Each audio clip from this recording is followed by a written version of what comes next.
Bismillahirrahmanirrahim. Assalamualaikum warahmatullahi wabarakatuh.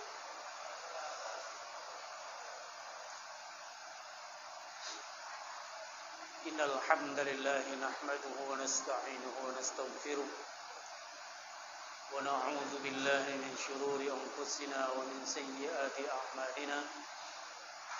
May yahdihillahu fala mudilla lahu wa may yudlil fala hadiya lahu. أشهد أن لا إله إلا الله وحده لا شريك له وأشهد أن محمدا عبده ورسوله اللهم صل على محمد وعلى آله وأصحابه ومن تبعهم بإحسان إلى يوم الدين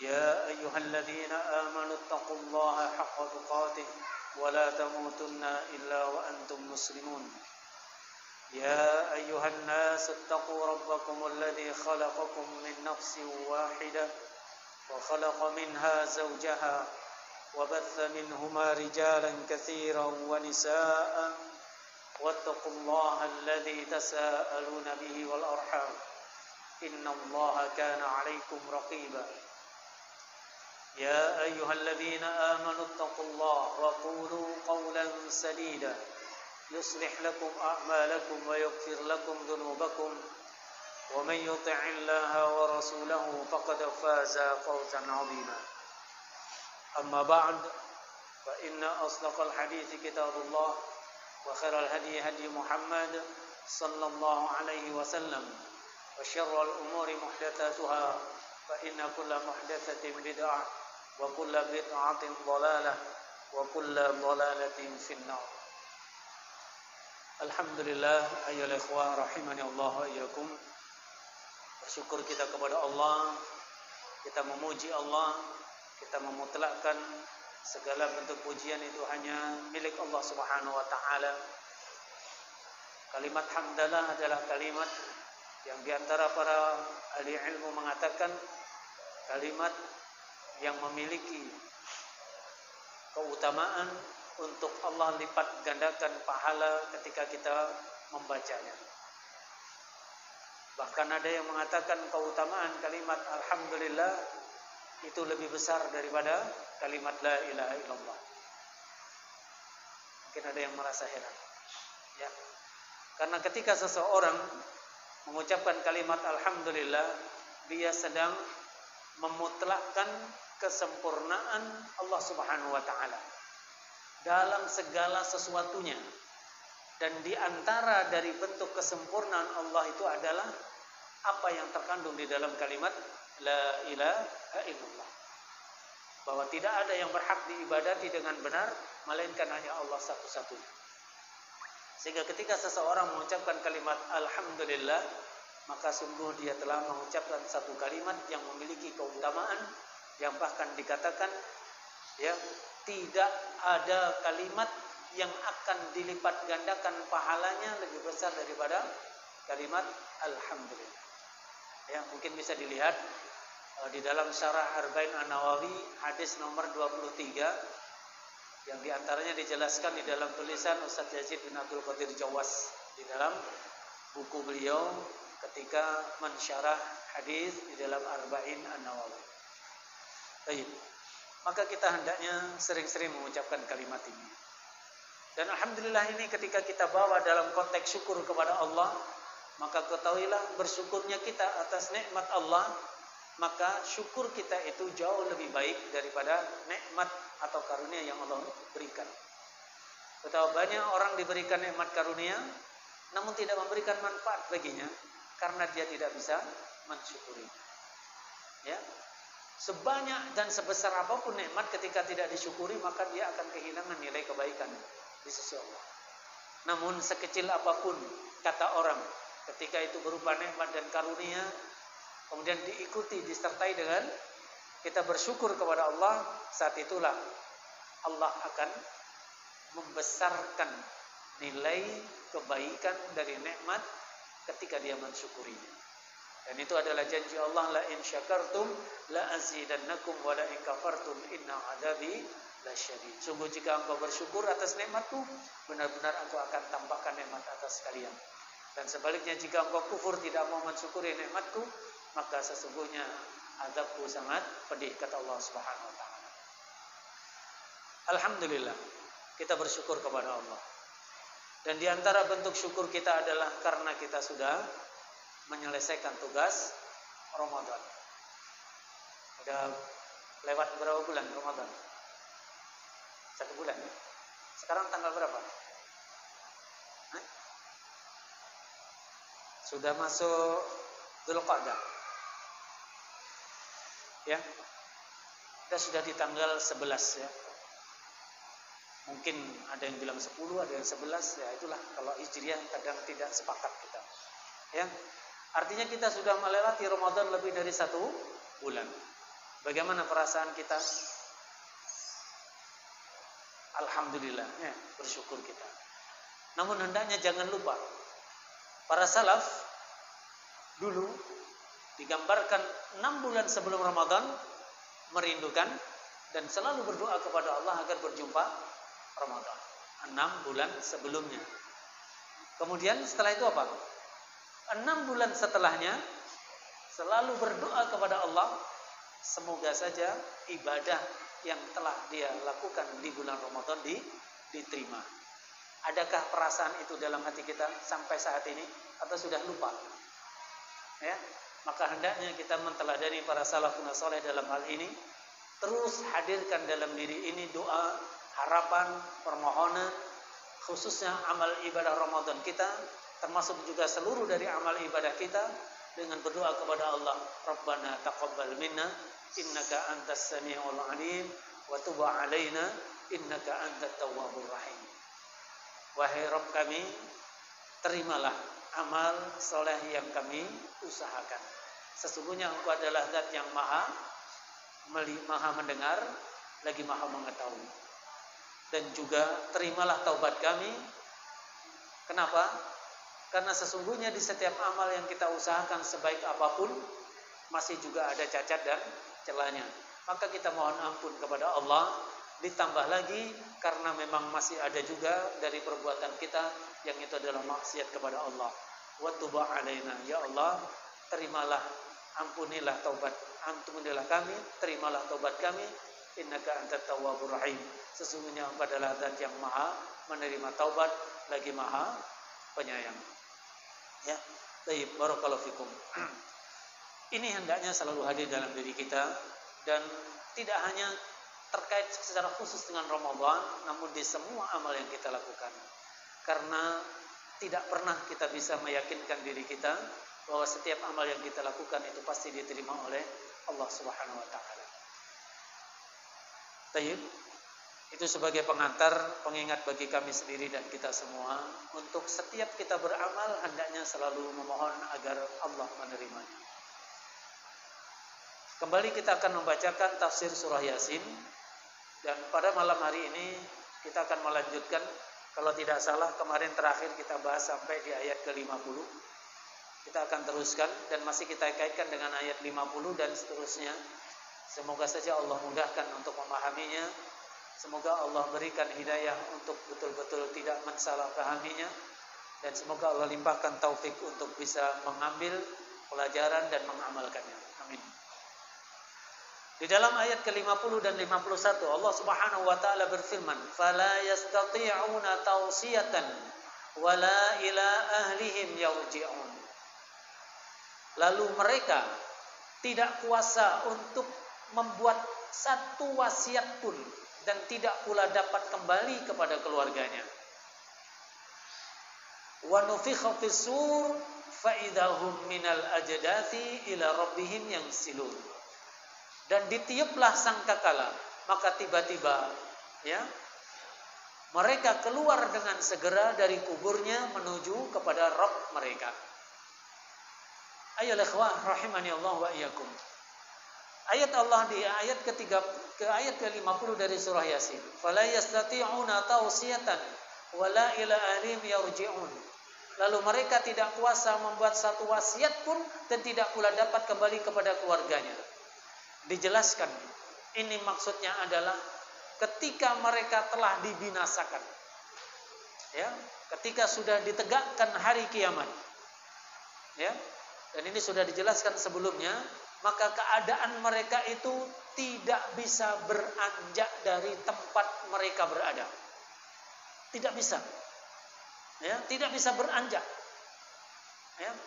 Karena suasana yang sedemikian luar biasa yang menimbulkan ketakutan yang sangat mencekam. Bahkan mereka tidak mampu untuk berbicara lagi. Ini adalah menggambarkan dahsyatnya hari kiamat. Ya. Kalimat fala yastati'una tausiyatan, mereka tidak kuasa membuat satu wasiat pun, artinya mereka enggak sanggup untuk menyampaikan satu hal yang penting untuk keluarganya, walaupun dia sangat menginginkan itu. Biasanya kita ketika ada satu kondisi yang itu cukup mencekam, ada musibah, ada gempa, ada banjir, ada apa, pertama kali yang kita ingat adalah keluarga kita. Dan kita ingin kalaupun tidak bisa, ya, untuk melakukan apapun, paling tidak kita ingin menyampaikan satu pesan penting yang terkait dengan hal-hal yang kita anggap penting terkait dengan keluarga kita. Namun ketika kejadian digambarkan ini, itu tidak sanggup. Mereka tidak sanggup sama sekali, walaupun sekedar untuk berwasiat kepada keluarganya. Tidak bisa beranjak atau berpindah, bergerak dari tempatnya, tidak bisa berbicara, gak bisa pula untuk memberikan pesan penting atau wasiat kepada keluarganya, kepada anak-anaknya, kepada anggota atau kerabatnya. Kenapa? Karena urusannya yang sangat besar di mana mereka tidak bisa, tak mampu untuk berbicara pada saat itu. Dan ini sangat masuk akal. Ada satu kondisi di mana seseorang itu lidahnya keluh untuk bicara. Saking terkejutnya, saking takutnya, atau shock kalau bahasanya. Ya, di antaranya adalah digambarkan ketika kejadian yang menimpa siapa? Umar ibn Khattab. Bagaimana digambarkan Umar ibn Khattab, saking kuatnya benturan, shock dia mendengar berita wafatnya Rasulullah SAW.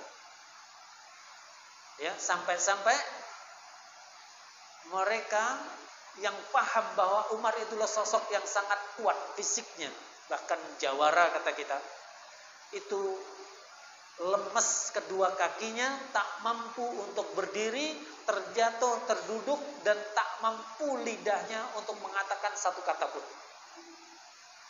Kondisi yang sangat membuat dia begitu kuat benturan secara psikologis dalam dirinya. Kesedihan yang sangat mendalam. Itu terjadi ketika dalam kehidupan dunia, dalam hubungan antar manusia. Ya.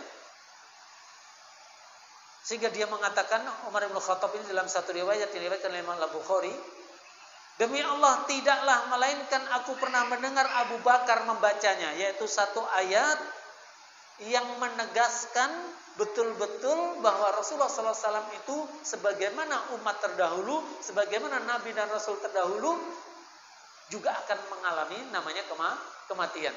Yaitu dalam surah Az-Zumar ayat 30. Innaka mayyitun wa innahum mayyitun. Sesungguhnya kamu adalah nanti akan mati dan sesungguhnya mereka semua juga akan mati. Maka saat itu apa yang dikatakan Umar, aku pun kehilangan kekuatan pada kedua kakiku sehingga aku pun tak mampu untuk berdiri lagi saat itu. Aku terjatuh ke tanah ketika aku mendengar Abu Bakar membaca ayat tersebut. Seakan-akan ayat itu baru saja turun. Dia lupa dengan ayat.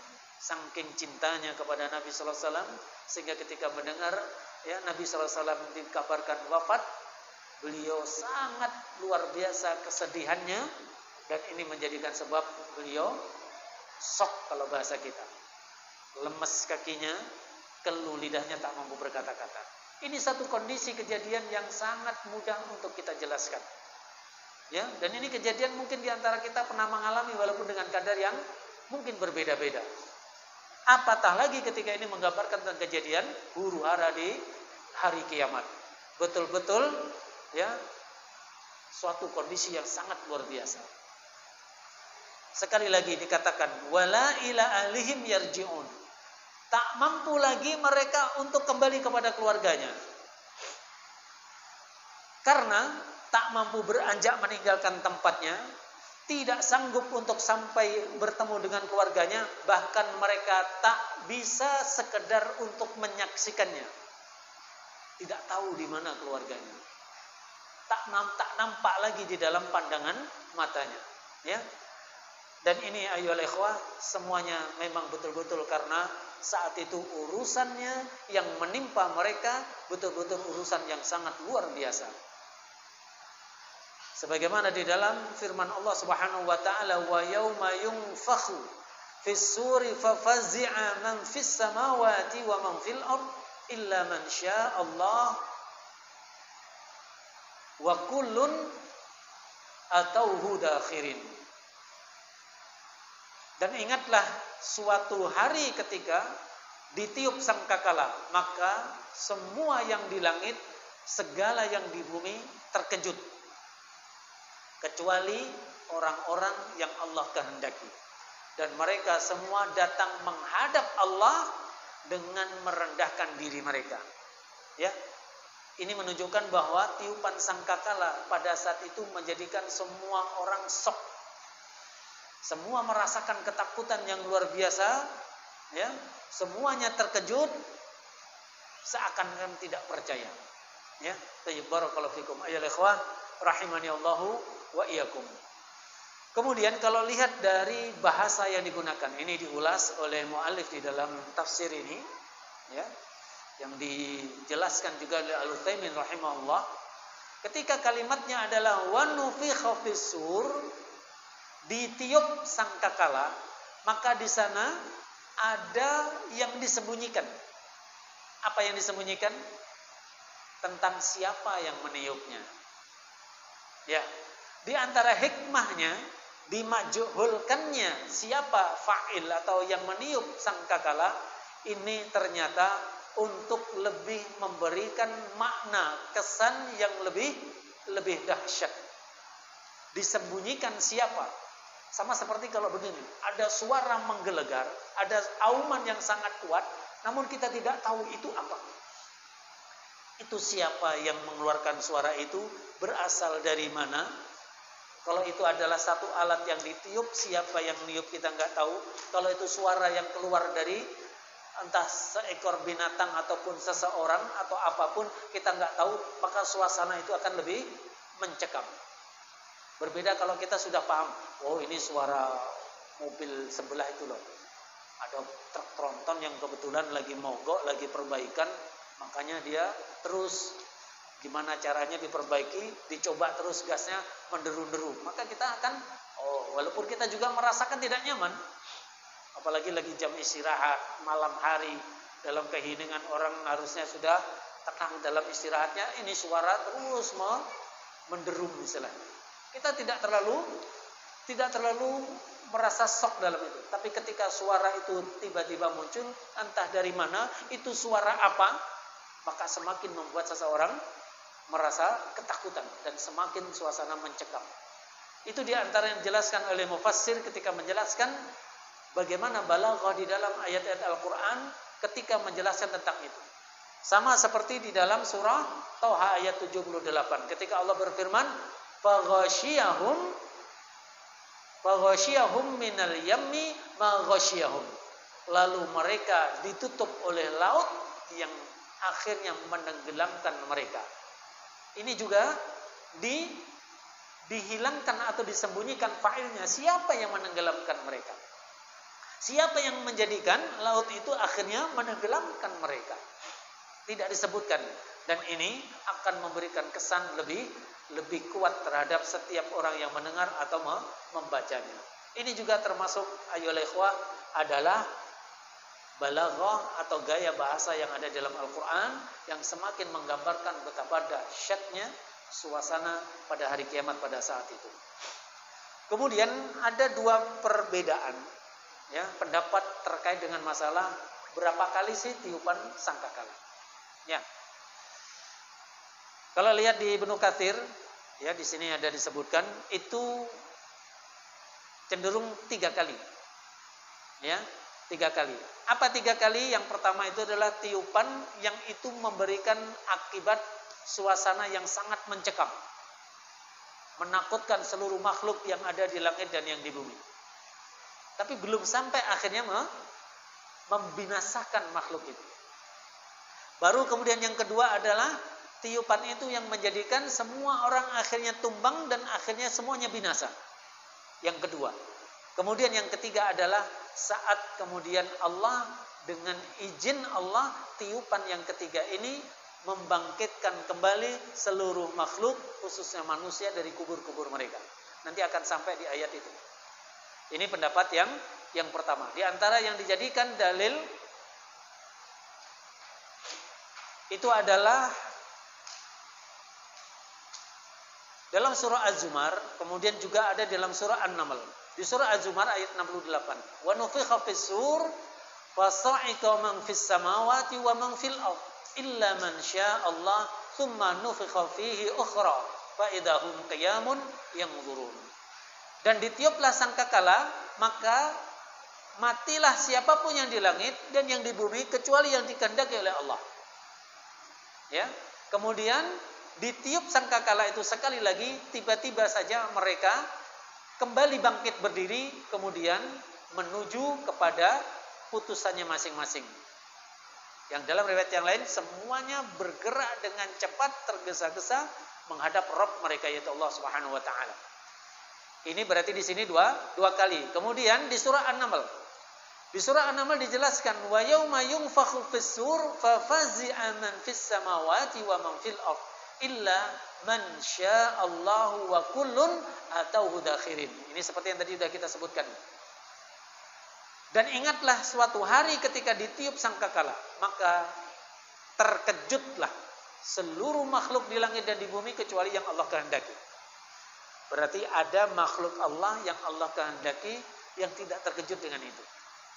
Siapa mereka? Wallahu a'lam. Mungkin termasuk malaikat yang diperintahkan oleh Allah untuk meniup sangkakala tersebut.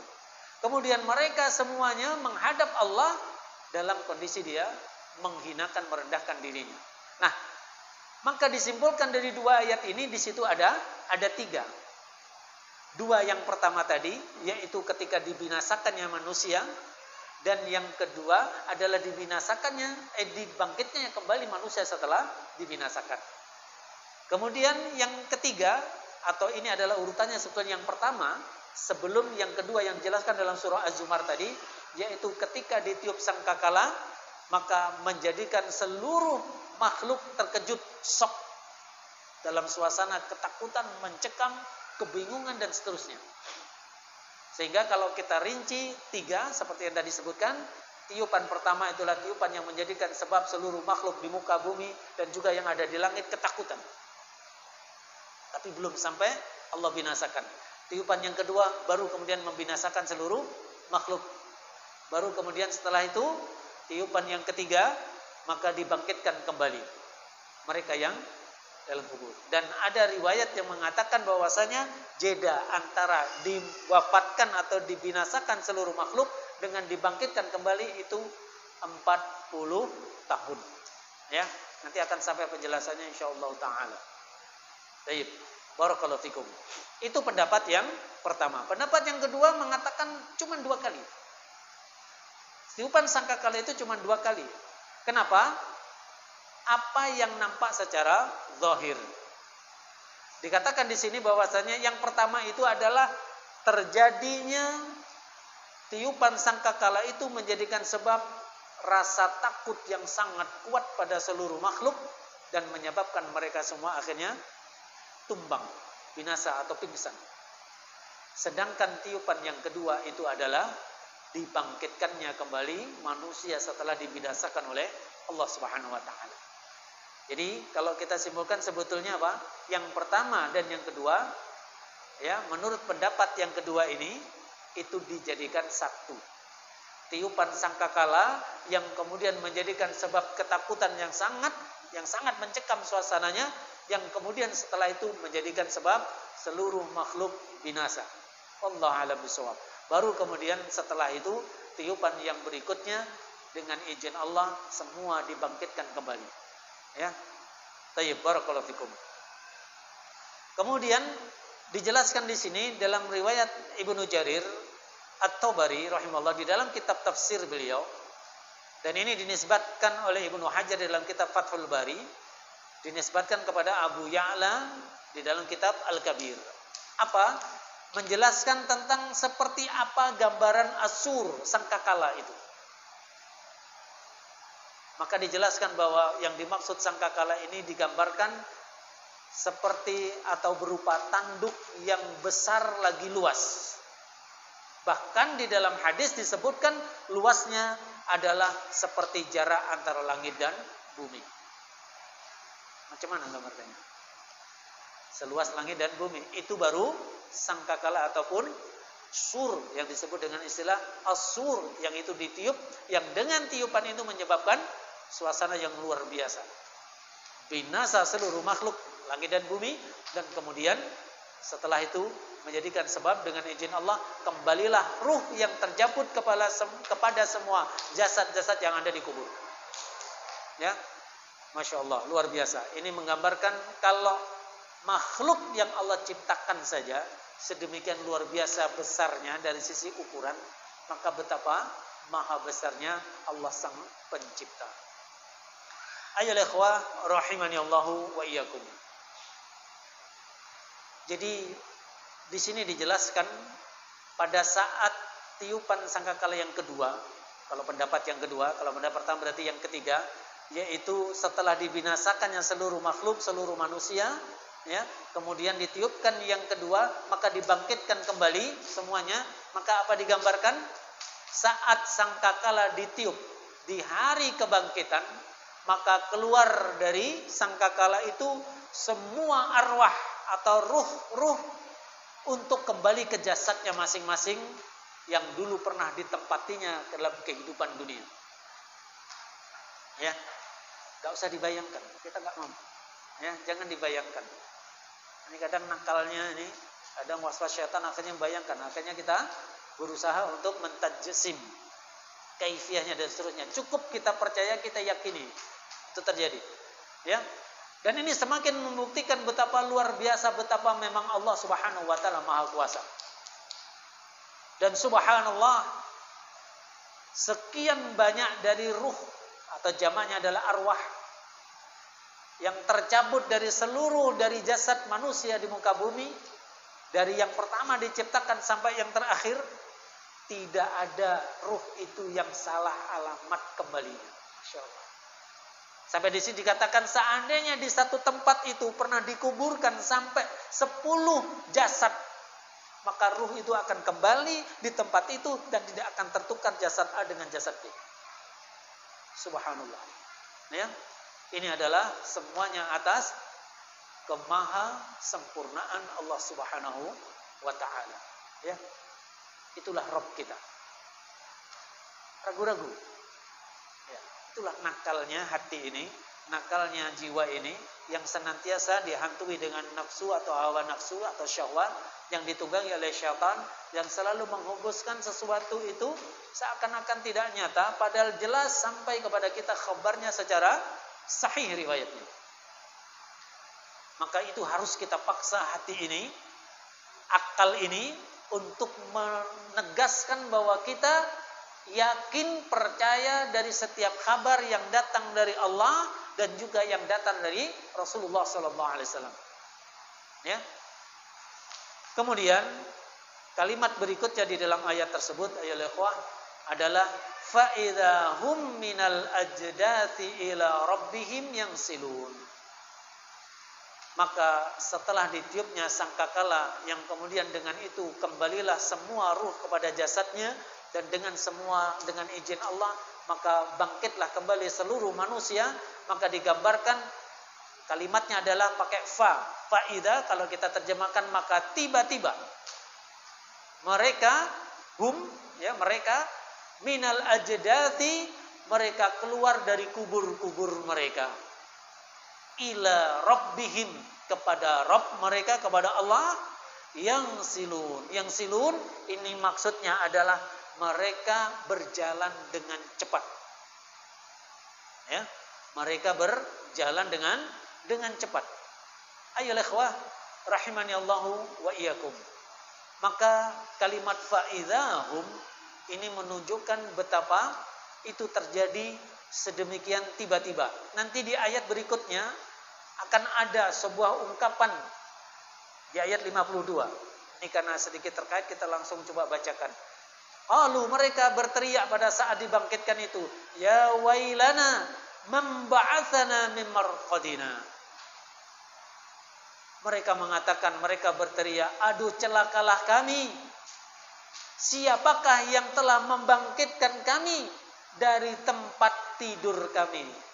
Marqad itu orang Arab biasanya kalau bilang kita mau tidur apa? Regut gitu ya.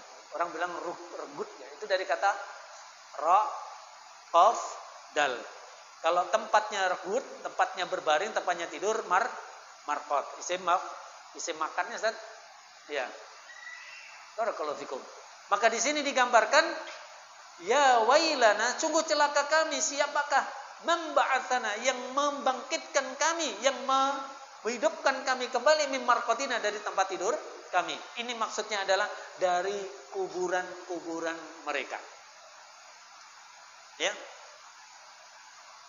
Kemudian disebut di sini kalimat hadza ma wa'adar rahman wa sadaqal mursalun. Sehingga kalau kita membaca ayat ini ya, yaitu ayat ke-52 dari surah Yasin, maka ya ada di situ apa? Tanda saktah. Apa saktah? Berhenti sejenak tanpa mengambil nafas. Kemudian melanjutkan kembali bacaan berikutnya. Ini juga dalam rangka untuk agar makna yang ada di dalam ayat ini dengan waqaf ataupun cara baca yang benar terjaga, tidak keliru di dalam memahaminya. Sehingga kalau digambarkan dengan jeda, kalau kita terjemahkan, mereka berteriak, aduh celaka kami, siapa yang telah membangkitkan kami dari kuburan-kuburan kami? Ya, ini pertanyaan. Kemudian ada jawaban, gitu kan?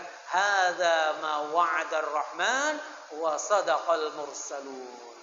Inilah yang dulu pernah dijanjikan oleh Rabb yang Maha Pemurah, dan benarlah apa yang pernah disampaikan oleh para utusan Allah. Ya, ini akan ada penjelasannya. Nah, terkait dengan ayat yang sebelumnya, ayo ikhwah, ketika mereka dibangkitkan dari kuburan mereka menggunakan kalimat ila rabbihim yang silun, bersegera dalam langkah mereka untuk menghadap Allah Subhanahu wa taala. Ya. Dan itu terjadinya tiba-tiba. Berarti apa? Cepat. Begitu dibangkitkan, begitu ruh itu dikembalikan kepada jasadnya, langsung mereka bangkit, langsung mereka bergerak dengan cepat menuju Allah Subhanahu wa taala. Ya. Ini satu kondisi yang menunjukkan betapa betul-betul saat itu sebagaimana apa yang kita baca dalam surah Al-Fatihah. Apa itu? Maliki yaumiddin. Ya. Allah Subhanahu wa taala adalah pemilik sekaligus penguasa, ya, pada hari pembalasan. Mungkin ada yang bertanya, kenapa disebut bahwa Allah itu adalah penguasa hari pembalasan? Kenapa tidak disebut Allah itu adalah malikid dunya wa yaumiddin? Kenapa enggak disebut bahwa Allah itu adalah penguasa kehidupan dunia dan sekaligus kehidupan akhirat? Yaumiddin adalah artinya hari pembalasan di akhirat. Ini menggambarkan bahwasanya nanti ketika berada sudah di yaumiddin, di hari akhirat, betul-betul semua kekuatan, kekuasaan, semua mutlak di tangan Allah Subhanahu wa taala. Kalau di dunia masih adalah dikasih sikit tuh manusia. Ada yang jadi ketua RT, ya. Ada yang jadi Pak Camat, ada yang jadi bupati, ada yang jadi centeng pasar, ada yang jadi ya orang-orang yang merasa punya power, punya kekuasaan, punya wilayah, ya. Bahkan mereka mungkin menjadi raja, menjadi khalifah, menjadi presiden, dan seterusnya. Itu diberikan ke dunia. Tapi ketika di akhirat tidak ada sama sekali. Ya, termasuk ketika dalam surah Al-Mu'min atau surah Ghafir. Gimana tuh kalimatnya? Limanil mulkal yaum. Milik siapakah kerajaan pada hari ini? Yaitu pada hari akhirat. Maka apa jawabannya? Lillahi al-wahid al-qahhar. Semata-mata hari itu dikuasai, yang merajai, yang menguasai hanyalah Allah Subhanahu wa taala yang Maha Esa satu-satunya, Al-Qahhar yang Maha melawan ataupun membalas ataupun mengalahkan siapapun. Ya. Ini menunjukkan betapa pada hari itu betul-betul Allah Subhanahu wa taala yang berkuasa. Coba lihat. Dengan sekali perintah berupa tiupan sangkakala, maka semua arwah yang tadi terlepas kembali ke jasadnya, serta merta semua dari makhluk yang kembali hidup itu bangkit, bersegera, bergerak cepat, semuanya menuju kepada Allah Subhanahu wa taala. Luar biasa. Ada yang mampu melakukan itu? Dengan sekali teriakan, dengan sekali panggilan, kemudian semua orang bersegera menuju kepada kita. Ya. Susah sekarang. Ya, contohnya kalau kita jadi guru, nyuruh anak-anak untuk kumpul itu susah. Nyuruh diem aja susah. Paling sebentar diam, habis itu ribut lagi. Ya, suruh ini tertib, ribut lagi. Tolong ini masjid, jangan bikin ribut, jangan ramai, jangan berlari-lari. Iya, pas itu disampaikan, nurut. Sebentar lagi berubah lagi. Dalam urusan yang sekecil itu kita tak mampu. Apalagi yang lebih besar daripada itu. Ya, bahkan mungkin ada orang menganggap bahwa sebagai orang yang sangat berkuasa, bahkan apa istilahnya, raja di raja, adik kuasa. Ternyata mereka juga tak mampu. Buktinya apa? Saat sakit tak juga bisa sembuh. Saat menjadi tua tak bisa juga menjadikan dirinya kembali muda. Mati juga. Ya, orang kalau itu. Fir'aun yang luar biasa katanya mengaku sebagai Tuhan. Ternyata dia tenggelam matinya. Ya, subhanallah. Betul-betul pada hari nanti itu hanya Allah Subhanahu wa taala yang memegang kekuasaan. Dan betapa luar biasanya kekuasaan Allah pada saat itu betul-betul nampak nyata, sehingga mereka yang semula ragu bahkan mendustakan akan hari kebangkitan, hari akhirat, betul-betul semuanya terbelalak, dan itu sudah terlambat. Makanya alhamdulillah Allah masih beri kesempatan kepada kita, masih banyak peringatan sampai kepada kita. Baik kita baca Al-Quran, kita baca hadis Rasulullah, kita dengar dari para sesama saudara kita saling mengingatkan dengan ayat Allah dan hadis Rasulullah SAW tentang kehidupan setelah kematian, maka jangan pernah ragu dalam hati ini. Kuatkan dan terus kuatkan. Setiap kali muncul keraguan, terus berdoa kepada Allah. Ungkapkan kalimat itu dan banyaklah baca Al-Quran. Subhanallah ayyuhal ikhwah. Ini pengalaman pribadi. Terkadang memang muncul was-was syaitan itu. Ya, meragukan tentang kehidupan setelah kematian. Namun Masya Allah ketika kita membaca Quran selalu saja, ya, di sekian banyak yang kita baca, ada saja di setiap kita baca akan kita temukan di situ statement ataupun ayat-ayat Allah yang menegaskan tentang kebenaran hari setelah kematian. Subhanallah. Maka semakin sering kita membaca Al-Quran, insya Allah Allah akan semakin meneguhkan keimanan kita dan akan mengikis segala bentuk subhat, keraguan tentang hari setelah kematian. Ya, ayolah ikhwah rahimani Allahu wa iyyakum. Baik. Sudah masuk, Mas. 2 menit lagi. Baik, barakallahu fikum. Beberapa faedah yang bisa kita ambil, yang tadi sebagiannya sudah kita sebutkan ayolah ikhwah.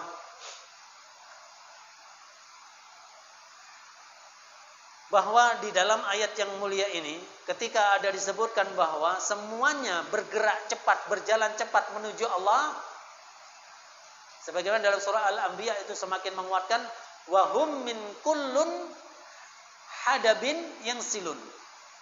Ya, tulisannya agak kecil, kadang agak melotot sedikit. Wahum min kullun, min kullin atau min kull, ya. Wahum min kulli hadabin yansilun. Dikatakan oleh Allah Subhanahu wa taala, dan mereka turun dengan cepat dari seluruh tempat yang tinggi.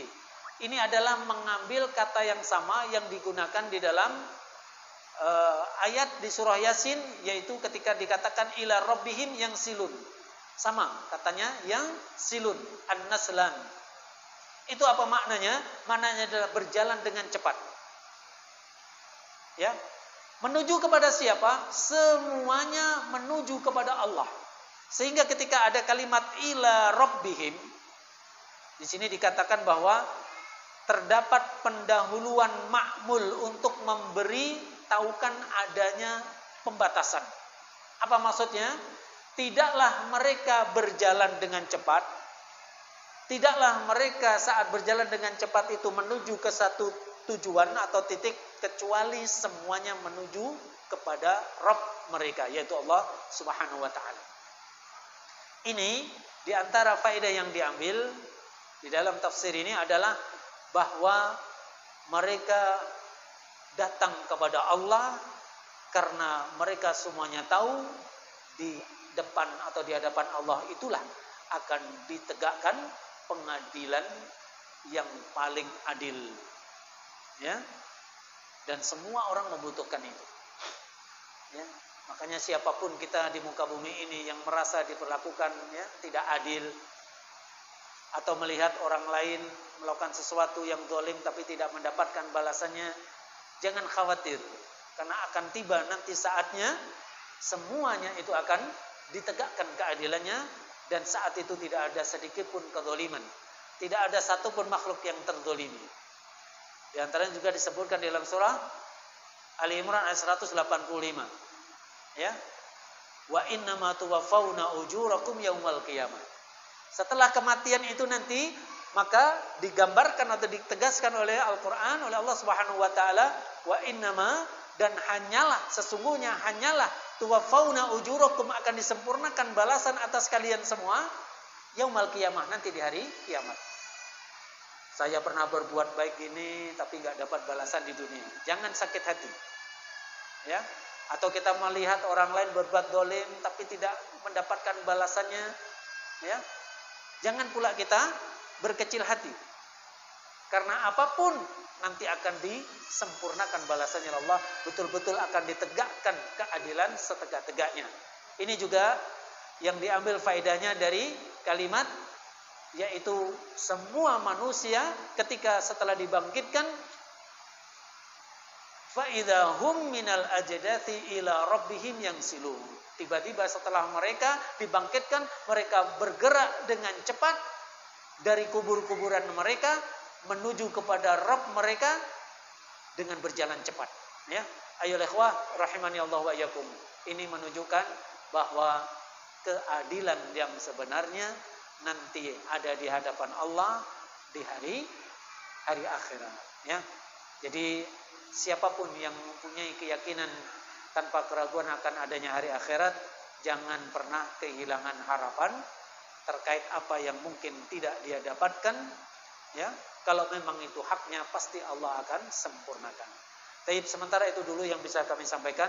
Selanjutnya kita akan lanjutkan nanti setelah salat Isya di ayat berikutnya, ayat 52 dan seterusnya. Aqulu qouli hadza wa astaghfirullah li wa lakum wa sallallahu ala Muhammadin walhamdulillahi rabbil alamin. Bismillahirrahmanirrahim. Alhamdulillahi hamdan katsiran tayyiban mubarakan fihi kama yuhibbu rabbuna wa yarda. Asyhadu an la ilaha illallah wahdahu la syarika lahu wa asyhadu anna Muhammadan abduhu wa rasuluh. Allahumma salli ala Muhammad wa ala alihi wa ashabihi wa man tabi'ahum bi ihsan ila yaumil amma ba'd.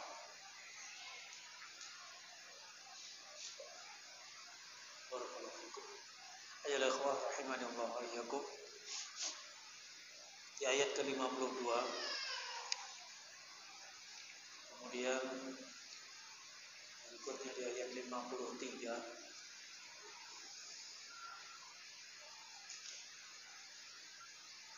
masih menggambarkan tentang keadaan pada saat dikumpulkannya manusia setelah dibangkitkan. Ayat 52 kembali kita akan bacakan. Qalu, mereka mengatakan, mereka berteriak, ya wailana, duhai celakalah kami. Man ba'atsana min marqadina, siapa yang membangkitkan kami, siapa yang membangunkan kami dari tempat tidur kami, yaitu dari kuburan mereka. Hadza ma wa'ada ar-rahman wa sadaqal mursalun. Kalimat ini ada yang menisbahkan ini adalah perkataan mereka sendiri setelah menyaksikan kebenaran apa yang Allah janjikan. Ada juga yang mengatakan, yang menjelaskan ini adalah kalimat yang diucapkan malaikat menjawab dari pertanyaan mereka yang mengatakan, duhai celaka kami, siapa yang membangkitkan kami dari tidur kami atau dari kuburan kami. Ada juga yang menjelaskan bahwasanya kalimat ini adalah kalimat dari kalangan orang-orang beriman yang itu disampaikan kepada orang-orang yang fajir, orang-orang pelaku kezaliman atau orang-orang kafir. Dan ini semuanya saling menguatkan, ya, saling menguatkan. Ayo ikhwah. Ada penjelasan yang di sini cukup panjang lebar, namun kita akan mencoba untuk meringkasnya, ya.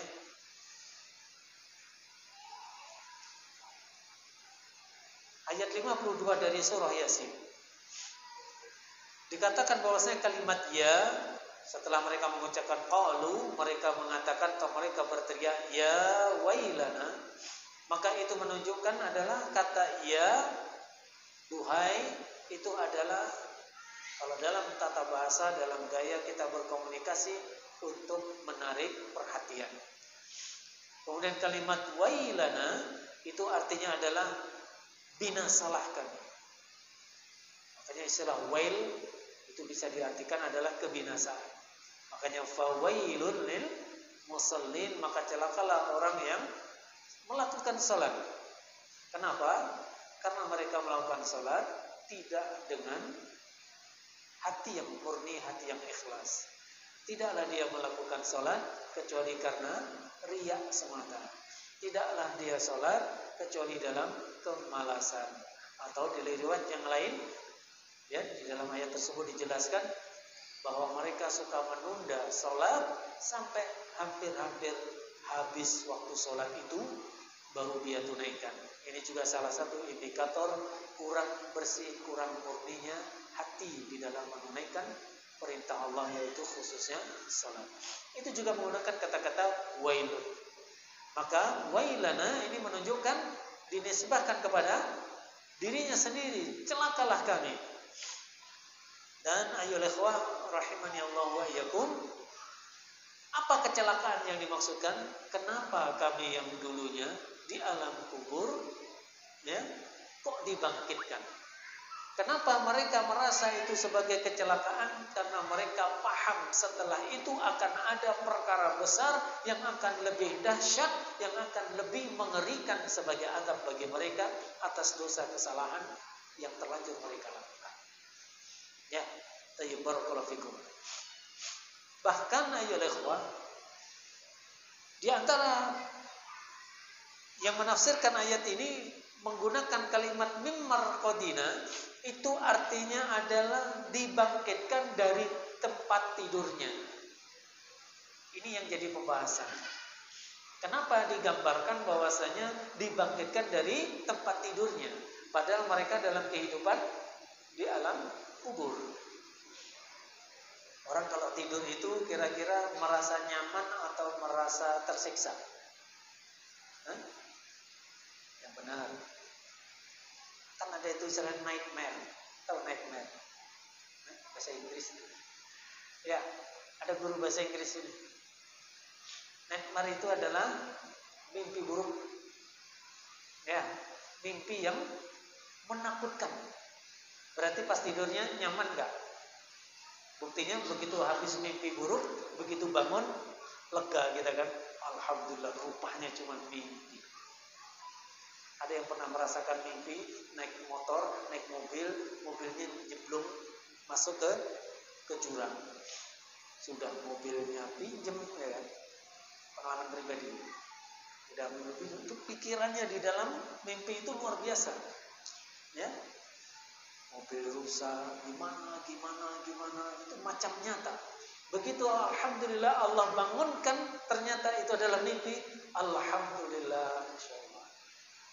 Jadi tidak mesti ketika dikatakan bahwasanya bangun dari tidur artinya bangun dari suasana yang nyaman. Ya, ini termasuk juga dijelaskan oleh para ulama ketika kenapa dimaksudkan di sini adalah kalimatnya adalah dibangunkan dari tempat tidur.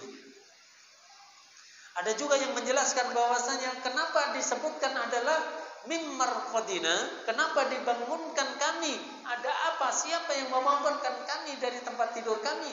Ini adalah karena perbandingan azab yang dirasakan para pendosa saat di alam kubur, azab kubur, ketika dibandingkan dengan azab akhirat, itu bagaikan orang yang mendapatkan istirahat dalam tidurnya dibandingkan dengan orang yang setelah bangun dia akan disiksa. Coba lihat perbandingan yang sangat jauh. Di antaranya ditegaskan dalam surah Toha ayat 127, wala adzabul akhirah asyaddu wa abqa. Ya. Dan sungguh azab akhirat itu lebih keras, lebih dahsyat dan lebih kekal. Jadi ibaratnya ketika kita habis berada di panas terik matahari dalam waktu 1 jam karena tidak ada tempat berteduh, kita akan merasakan tersiksa itu. Tapi begitu setelah 1 jam ternyata kita justru ditangkap penjahat, kemudian disiksa habis-habisan. Apa kata kita? Mending saya terjemur di panas matahari tadi daripada saya ditangkap, masukkan tempat gelap, disiksa. Panasnya lebih daripada panas saat saya tadi terjemur di terik matahari. Sehingga ketika ditanya bagaimana tadi saat dijemur, gak ada apa-apanya. Ya, makanya ayo ikhwah rahimani Allah wa iyyakum. Ketika kita mendengar berita seperti ini dan ini adalah benar, ini adalah hak, maka hendaknya dalam diri ini senantiasa merasakan rasa takut atas azab Allah Subhanahu wa taala. Dan ini juga yang pernah disampaikan oleh Nabi sallallahu alaihi wasallam kepada salah seorang sahabat pada saat itu ketika diketahui oleh Nabi dia berdoa kepada Allah, "Ya Allah, saya ini berdosa." Ini saya terjemahkan secara makna. "Ya Allah, saya sungguh berdosa. Segerakan azab atas dosaku di dunia ini saja, biar nanti di akhirat aku gak diazab lagi." Itu bahasa kasar. Maka Nabi ketika mengetahui doa ini, maka Nabi mengatakan, jangan seperti itu. Karena engkau tidak akan pernah sanggup untuk menanggung azab Allah Subhanahu wa taala, tidak akan sanggup. Tidak akan sanggup. Maka bagaimana seharusnya kita mohon kepada Allah? Mohonlah kepada Allah agar Allah ampuni, maafkan segala dosa dan kesalahan kita. Mohonlah kepada Allah agar jangan sampai kita terkena oleh azab dan kemurkaan Allah Subhanahu wa taala. Bukankah kita diajarkan dengan doa yang paling sering kita baca? Kata orang doa sapu jagat. Rabbana atina fid dunya hasanah. Ya Allah, berikanlah kepada kami kebaikan di dunia, wa fil akhirati hasanah, demikian juga kebaikan di akhirat. Kemudian apa? Wa qina adzabannar. Selamatkan kami dari siksa api neraka. Artinya jangan ya Allah, walau sebentar, walau sedikit, walau sekejap, tersentuh kami dengan azab-Mu di neraka ya Allah. Jangan ya Allah, kami tak akan mampu untuk menanggungnya ya Allah. Maka jangan berpikir, alah gak apa-apa, yang penting kita bertauhid, nanti masuk neraka paling sebentar kan diangkat lagi. Wallahi kita tidak akan sanggup. Tidak akan sanggup. Maka berdoalah kepada Allah agar betul-betul diselamatkan, jangan tersentuh oleh api neraka. Makanya selalu kita mohon kepada Allah. Ya. Kita mohon kepada Allah, Allahumma ajirna minan nar, ya. Allahumma waqina adzaban nar, dan seterusnya. Ini adalah yang seharusnya selalu kita rasakan dalam hati ini, rasa takut atas azab Allah, dan kemudian senantiasa mohon kepada Allah agar diselamatkan, dijauhkan dari azab Allah. Jangan sekali-kali kita nantang azab Allah. Apalagi dikatakan ada sebagian orang-orang yang ya semoga Allah mengampuni, merahmati, karena kejahilannya, karena kebodohannya, karena jauhnya dari dakwah. Ya, ketika dikatakan nanti di neraka itu panas, apa jawabnya? Aku nanti akan jualan es di sana. Subhanallah. Dan itu benar-benar pernah diucapkan oleh seseorang di muka bumi. Dan semoga yang pernah mengucapkan ini Allah berikan hidayah. Kalaupun dia terlanjur ya Allah wafatkan, semoga Allah ampuni. Amin. Demikian juga dengan kita semua. Itulah gambaran, makanya kenapa dikatakan celakalah kami siapa yang membangunkan kami, membangkitkan kami dari tempat tidur kami. Maka kalimat marqadina, tempat tidur kami ini ada dua tadi. Yang pertama, tidaklah yang namanya tidur selalu identik atau sama dengan sesuatu yang menyenangkan. Buktinya apa? Ada yang namanya dia tidur dalam suasana mimpi buruk, maka saat itu dia sangat merasakan ketakutan, kegelisahan, kesusahan yang luar biasa, yang bahkan tidak pernah dirasakan saat dia dalam kehidupan, dalam bangunnya. Ya. Yang pertama. Yang kedua adalah yang dimaksud mim marqadina, diandaikan, diibaratkan setelah dibangunkan, dibangkitkan dari tidurnya, itu ketika membandingkan antara azab kubur dengan azab akhirat, ternyata begitu jauh perbedaannya. Dan azab akhirat itu asyad wa abqa, lebih dahsyat dan lebih kekal. Sehingga seakan-akan saat dibandingkan bagaikan orang yang baru bangun dari tidur. Subhanallah. Ayyuhal ikhwah rahimanallahu wa iyyakum. Baik. Kemudian kita singkatkan saja penjelasan. Tadi kita sebutkan bahwasanya kalimat berikutnya setelah teriakan mereka, siapa yang membangkitkan kami dari tidur kami? Kemudian ada sebuah jawaban, hadza ma wa'adar rahmanu wa sadaqal mursalun.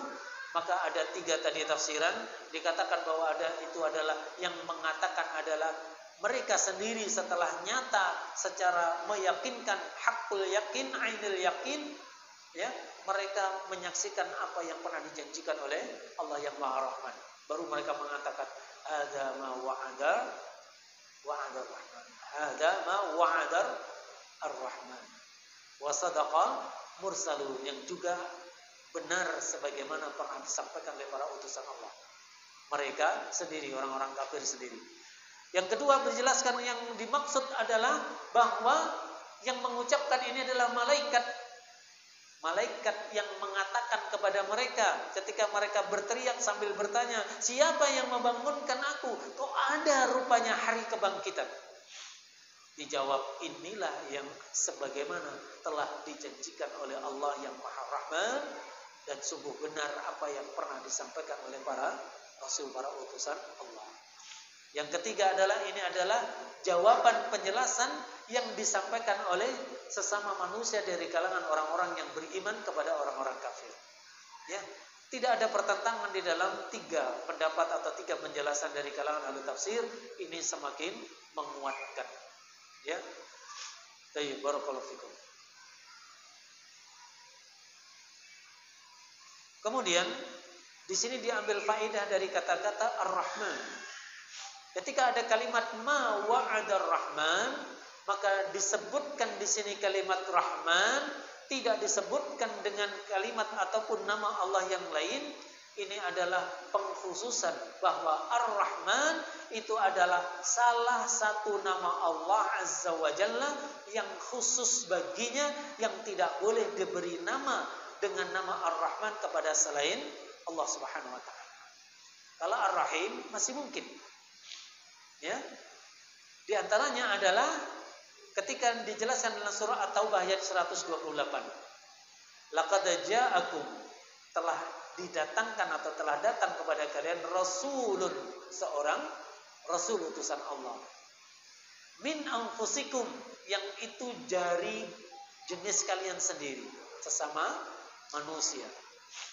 Azizun alaihi ma'anittum, yang memiliki sifat merasa berat, merasa sedih ketika melihat, menyaksikan, mengetahui penderitaan kalian. Siapa dia? Nabi Muhammad SAW. Kalau ada orang tua, seorang ibu, seorang ayah, ketika anaknya sakit, dia pun merasakan teriris dan sedihnya luar biasa dalam hatinya. Ya, maka seperti itu, bahkan lebih daripada itu yang dirasakan oleh Rasulullah SAW saat melihat penderitaan yang dirasakan oleh kita selaku umat. Masya Allah. Ya, sosok yang seperti ini, begitu sayangnya sama kita, begitu beratnya beliau rasakan ketika kita merasakan penderitaan, kok masih juga kita tidak mencintai beliau sallallahu alaihi wasallam. Kemudian harisun alaikum, kemudian beliau adalah sangat menginginkan kebaikan berupa keimanan dan keselamatan bagi kalian. Berat penderitaan yang kita alami dirasakan oleh beliau, dan beliau sangat kuat keinginannya, hasratnya untuk kita senantiasa mendapatkan keimanan, keselamatan. Sehingga setiap kali ada masalah yang bisa menjadikan kita justru akan kehilangan keselamatan di dunia akhirat, beliau adalah orang yang sangat cepat untuk menegur, menjelaskan, memberitahukan agar kita selamat dari kebinasaan, agar tetap di atas keimanan. Luar biasa.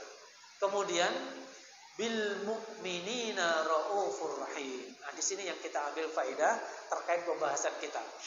Dan beliau sallallahu alaihi wasallam adalah yang sangat besar belas kasihannya, sangat penyayangnya kepada orang-orang yang beriman.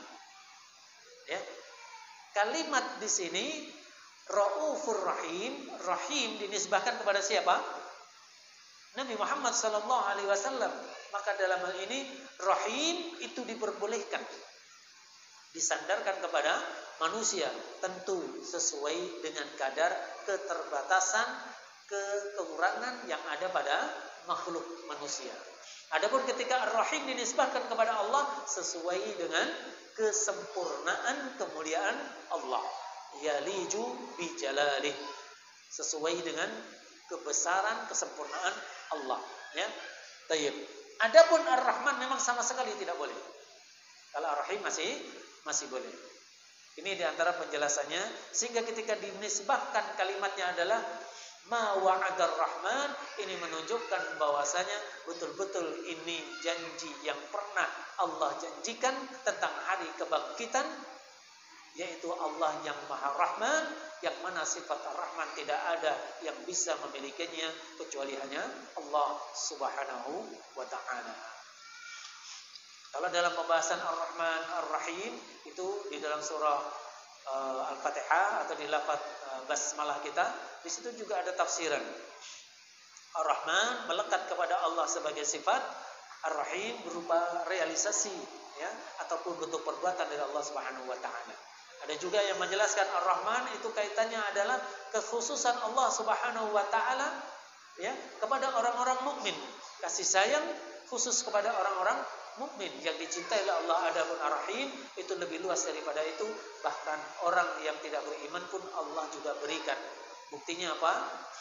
Orang-orang kafir walaupun menentang dan mendustakan, ya, Allah dan juga Rasulnya sallallahu alaihi wasallam, tetap juga dikasih udara untuk bernafas, dikasih rezeki, bahkan mereka bisa memiliki harta dunia ini jauh lebih banyak, lebih besar daripada orang-orang beriman sebagian. Ya, Ar-Rahim. Wallahu a'lam bishawab. Kemudian ayat ikhwah rahimani Allah wa iyyakum. Di antara juga yang bisa diambil faedah yang disebutkan di sini adalah ketika disebutkan bahwasanya Marqadina dibangkitkan dari tempat tidurnya, ini menunjukkan bahwa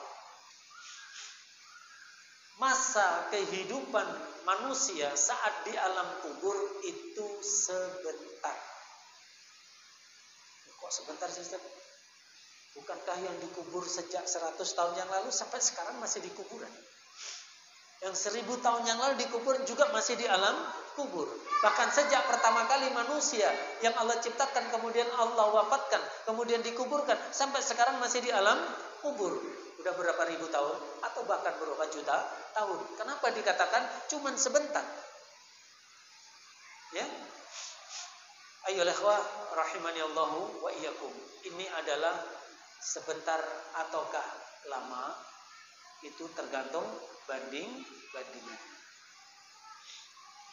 Orang ketika menunggu antrian, maaf, di toilet, itu walaupun cuma 5 menit, itu lama ya. Sampai digedor-gedor, cepat. Karena ada sesuatu yang membuat dia tidak bisa untuk bersabar dalam waktu lebih lama. Ya, akan berbeda dengan situasi yang sekiranya memang kita tidak terlalu ada kebutuhan. Itu adalah perbandingan dari sisi psikologis. Belum lagi perbandingan dari sisi waktu. Sekarang kalau kita tanya, ya, kita sudah lama atau baru sebentar hidup di dunia? Yang sudah usia 40-50 tahun orang mengatakan, saya sudah lama, sudah banyak makan asam dan garam. Ya kan? Saking lamanya. Tapi bagi yang masih anak-anak, saya baru sebentar Ustaz, umur saya baru 10 tahun. Ya. Artinya apa? Membandingkan dari yang 40, 50 dengan yang 10 tahun. Sehingga yang 40 tahun merasa lama. Sekarang usia manusia berapa? Nabi mengatakan usia umatku itu antara 50, 60 atau 70. Atau kama qala Rasulullah sallallahu alaihi wasallam, yang lebih daripada itu sedikit. Ada tapi tidak banyak. Itu lama atau sebentar? Sebentar. Apa pembandingnya? Coba alam kubur. Alam kubur. Nenek moyang kita, yang mungkin kakek kita, kakek buyut kita, canggah kita, apalagi istilahnya yang terus naik itu. Nenek moyang kita yang sampai mungkin 7 turunan ke atas, sudah berapa ratus tahun, itu masih di alam kubur sampai sekarang. Sampai nanti hari kiamat mereka masih di alam kubur. Karena kalimat ini adalah, ya, memba'atsana min marqadina, itu terjadi kapan? Ketika ditiupkan sangkakala, pada saat itu dibangkitkan kembali manusia yang telah dibinasakan oleh Allah Subhanahu wa taala, termasuk yang dari alam kuburnya. Alam kubur itu sangat lama. Tapi kenapa disebut bagaikan bangun dari tidur? Karena dibandingkan dengan kehidupan akhirat. Berarti coba bayangkan ayolah, betapa panjangnya, betapa lamanya, dan tak bisa dibandingkan kehidupan kita di dunia ini dengan kehidupan akhirat. Berarti sebentar atau sebentar kita di dunia? Cuman sebentar, bahkan cuman sekejap. Cuman sekejap itu ya sabarlah, yang biasanya. Sabarlah. Sabarlah untuk tetap bertahan melaksanakan perintah Allah. Sabarlah untuk menahan diri jangan melakukan maksiat dari yang dilarang oleh Allah. Cuman kita ini kena tipu daya dari hawa nafsu kita dan juga bujukan syaitan. Makanya di Ali Imran di ayat 185 di bagian penutupnya dikatakan apa? Wa mal hayatud dunya illa mata'un ghurur. Tidaklah yang namanya dunia ini tidak lain tidak bukan semata-mata adalah kenikmatan yang memperdayakan. Fata morgana kalau kata kita. Panas terik dari kejauhan nampak di atas aspal macam ada oase, ya kan? Air yang bening, bukan sekedar air keruh, air bening, subhanallah. Seakan-akan tuh begitu seger indahnya. Kita kejar, kita dekati, tidak ada, rupanya sama terik panasnya. Fata morgana. Ya, maka siapa yang paham akan kehidupan yang betul-betul hakiki di akhirat, dialah orang yang akan Allah mudahkan bersabar dalam kehidupan dunia. Semoga Allah menjadikan kita termasuk hamba Allah yang bisa bersabar dalam kehidupan dunia yang cuma sebentar ini untuk meraih keabadian dalam kebahagiaan, kemuliaan nanti di akhirat. Amin ya rabbal alamin. Ayyuhal ikhwah rahimanallahu wa iyyakum.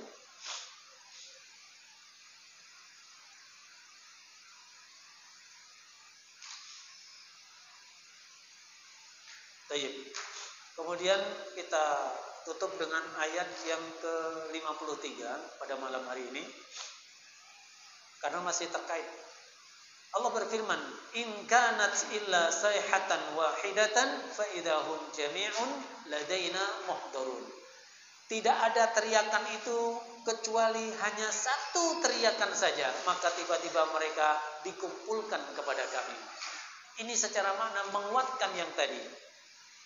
Ya, ketika satu teriakan, tiupan sangkakala membangkitkan semua yang di alam kuburnya, dikembalikan semua ruh kepada jasadnya masing-masing, kemudian tiba-tiba mereka langsung segera dengan cepat bergerak, berjalan dengan cepat menuju Allah Subhanahu wa taala.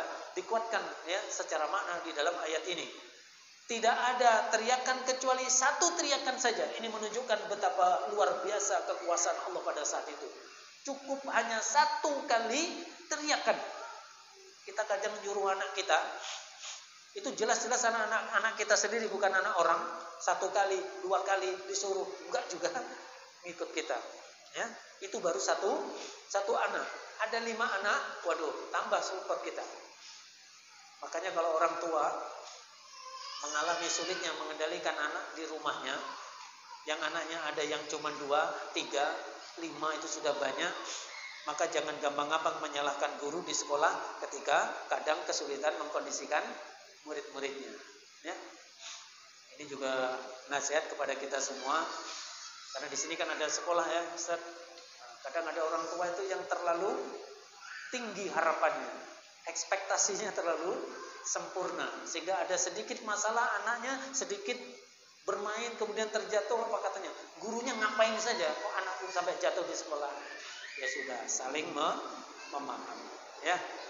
Ini menunjukkan betapa terbatasnya kita sebagai makhluk, tak mampu mengendalikan orang lain, walaupun cuma 1, 2, bahkan mengendalikan diri sendiri saja susah. Tapi Allah Subhanahu wa taala tunjukkan satu teriakan saja, dan tiba-tiba semua mereka langsung dikumpulkan di hadapan Allah Subhanahu wa taala.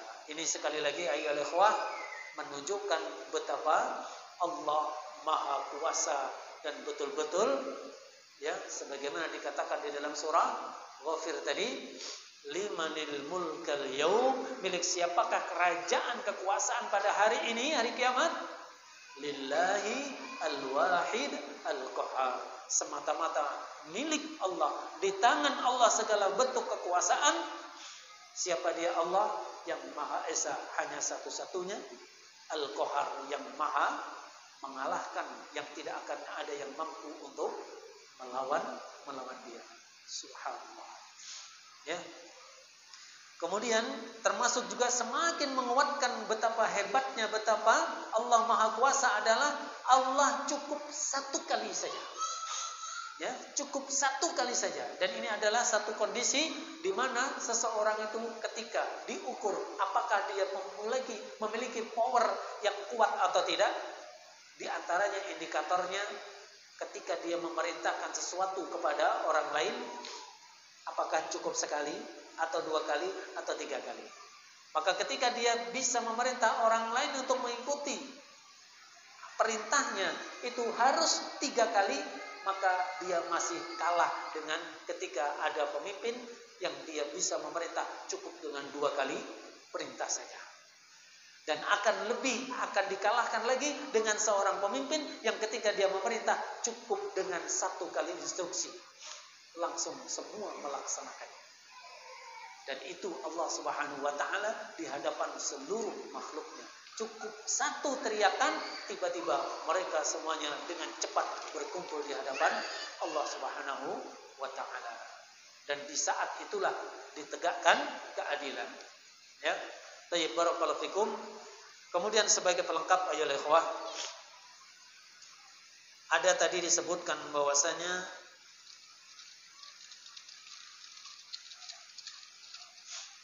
bahwa yang disebut dengan di hadapan Allah nanti akan ditegakkan keadilan, maka itu Allah Subhanahu wa taala akan melakukan hisab, penegakan keadilan itu, perhitungan amal itu sangat cepat sampai sekadar seukuran waktu tidur qailulah. Tahu qailulah? Qailulah dari kata qalil ya, Ustaz. Yang sudah ditasghir. Berarti lebih kecil lagi. Cuman sebentar. Qailulah itu adalah tidur di siang hari. Ada yang mengatakan sebelum masuk waktu zuhur. Tapi ada juga yang mengatakan setelahnya. Wallahu alam. Kalau kami cenderung ke yang pertama. Tidurnya cuma sebentar. Jadi itu termasuk sunnah ya, bahwa tidur sebentar sebelum masuk waktu zuhur. Namun pastikan jangan kebablasan. Imam Al-Muzani rahimahullah, beliau mengatakan setelah hancur ya, hari kiamat, manusia kemudian dibangkitkan. Dan pada hari kiamat manusia dikumpulkan di hadapan Rabb-nya. Di masa penampakan amal manusia diperhitungkan. Dengan dihadirkannya timbangan-timbangan. Kemudian ditebarkan lembaran-lembaran catatan amal. Allah menghitung dengan sangat teliti. Walaupun manusia banyak sudah melupakannya. Hal itu terjadi pada hari yang kadarnya di dunia adalah 50.000 tahun.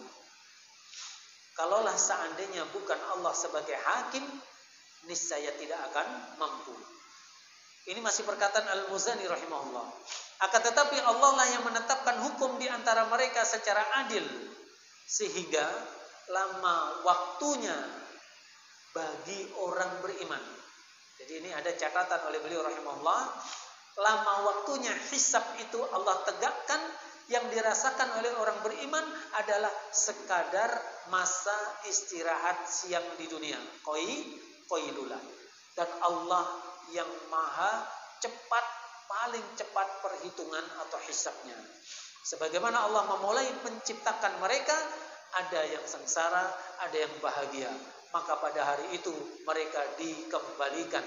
Sebagian Allah masukkan ke surga, sebagian dimasukkan neraka. Nas'alullah al-jannah wa na'udzu billahi minan nar. Ayyuhal ikhwah rahimani Allah wa iyyakum. Ini di antara penjelasan tambahan dari Mufassir Al-Muzani rahimahullah ketika menjelaskan bagaimana nanti ditegakkan hisab di yaumil kiamat. Jadi setelah manusia dibangkitkan, dikembalikan semua ruh kepada jasadnya, mereka bergerak cepat ke satu tujuan, yaitu kepada Rabb, yaitu Allah Subhanahu wa taala. Saat itu kemudian ditegakkanlah keadilan di hadapan para manusia, di hadapan Allah Subhanahu wa taala. Dan itu proses hisabnya bagi orang yang beriman itu sekadar seukuran dengan qailulah, tidur di siang hari sebelum memasuki waktu zuhur. Ya. Barakallahu fikum. Penjelasan tentang itu tentu akan panjang lebar, namun ini kita cukupkan, ya. Sekali lagi, yang merasakan cepatnya hisab itu siapa? Orang-orang yang beriman. Adapun mereka di kalangan orang-orang ahli maksiat, orang-orang kafir, wal'iyadu billah, mereka akan merasakan begitu lama panjangnya hisab atas amal mereka, sehingga mereka akan merasakan azab yang sangat dahsyat, bahkan sebelum dimasukkannya mereka ke dalam azab atau neraka. Allahu a'lam. Tayyib ayyuhal ikhwah rahimani Allah wa iyyakum. Sampai di sinilah kita sampaikan pembahasan kita. Berarti kita sampai di ayat berapa tadi? 53.